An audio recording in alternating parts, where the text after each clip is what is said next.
Dating someone with depression, tips from a therapist. Dating someone with depression can be challenging because it's difficult to see somebody you care about struggle. If your partner has depression, they might feel hopeless or show signs of social withdrawal, which can leave you feeling like you did something wrong when you didn't.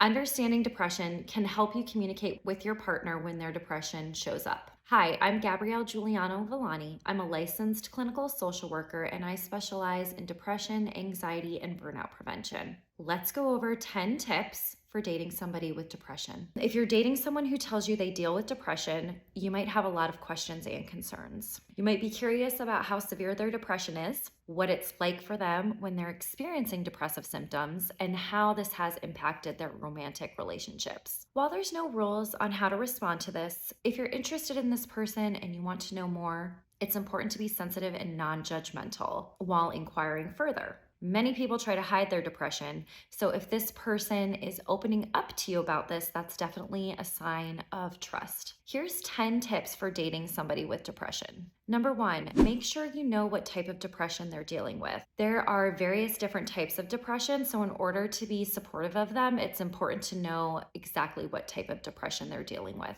For example, somebody who has bipolar depression is going to have different symptoms than somebody who has persistent depressive disorder. Understanding this diagnosis can also help with planning the right treatment. Number 2, let them know that you're here for them. A person who's dealing with depression often just wants to feel heard and understood. So try your best to be there for them and to vocalize and verbalize that you are there for them. Let them know that they're seen, heard, and understood. You can also just use phrases like "I'm here for you" or "I hear what you're saying."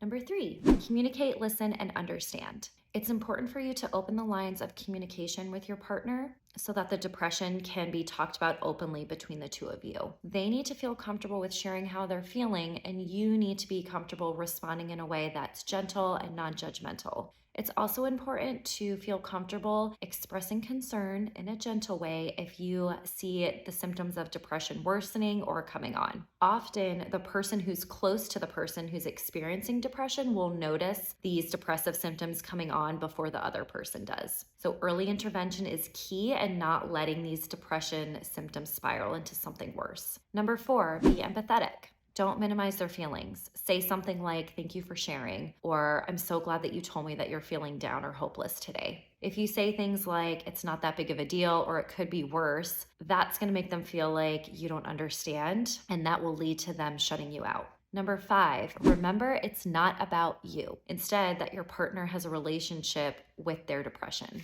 and their mood is driving how they show up in the relationship. It can be scary not knowing if your relationship will survive the low periods of depression. A lot of mental challenges are predetermined by genetics and can be exacerbated by all of life's stressors. Visualize yourself from their perspective and educate yourself with reading materials or other resources so you can become more educated on this topic. Number 6, learn their love language. Focusing on your partner's love language can be an important tool in supporting them. A lot of people with depression struggle with low self-esteem or low self-worth. So making the effort to communicate with your partner in their own love language goes a long way to help reassure them. Number 7, join in with their self-care activities. While it's important to understand how to support your partner with depression, it's even more important for you to know that you cannot fix them. Be there to listen, pay them compliments. Join in with their self-care activities like yoga or meditation. Never try and force them into something that they don't want to do. Just be supportive. Number 8, don't shame them or blame the depression. If your partner doesn't want to do something like go to a party or go out to dinner, avoid blaming it on their depression or making the depression the reason behind their decisions. That creates a shame loop. Help them feel encouraged to make decisions by not making those assignments. They need to feel empowered to successfully slay their bouts of depression, and not labeling their choices will help with that. Number 9, be flexible. Remember, there's going to be good days and there might be really bad days. When your partner's having a bad day, don't personalize it. The negative feelings are not about you, they're stemming from their depression. And finally, number 10, establish self-care routines and boundaries. Practice self-care. This looks a little bit different for everybody, but some ideas are to eat healthy, get sleep, those are really important, manage your stress, socialize with friends, and even see a therapist to get help.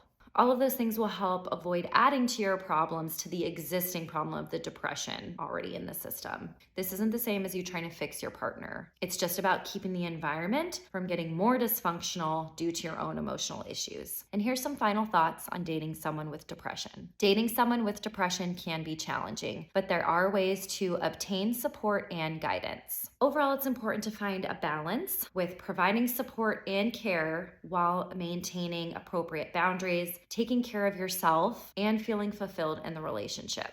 Additional support from your friends or a therapist, or even individual or couples counseling might be necessary as well.